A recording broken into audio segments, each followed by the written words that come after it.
ఇక్కడున్న మీ అందరికీ తెలుసు, నేను ధర్మం పట్టుకుని నిలబడ్డాను ఇన్ని సంవత్సరాలు. ఎప్పుడు ధర్మం తప్పలా.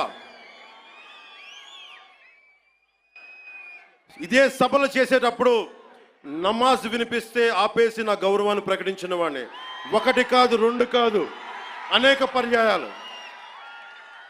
నిన్న నా కూతుర్ని రష్యన్ ఆర్థడాక్సీ, వాళ్ళ మదర్ రష్యన్ ఆర్థడాక్సీ చర్చికి సంబంధించిన వ్యక్తులు నా కూతుర్ని తిరుమల తీసుకెళ్తే, అది నేను ఇంట్లో పూజలు చేసినా కానీ ఇక్కడికి వచ్చి నేను నా చిత్తశుద్ధి చూపించాను. నా కూతురి చేత డిక్లరేషన్ ఇప్పించాను. నేను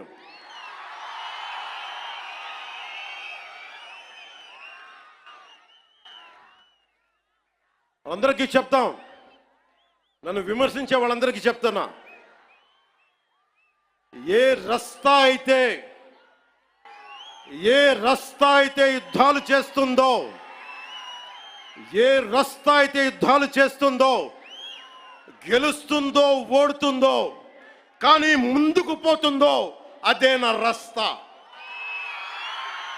ఏ రస్తాలో కూడా సంఖ్యలు కూడా సవాల్ చేస్తాయో, ఏ రస్తాలో కూడా అపజయం కూడా అగ్ని జ్వాలై మండుతుందో, అదే నా రస్తా. ఏ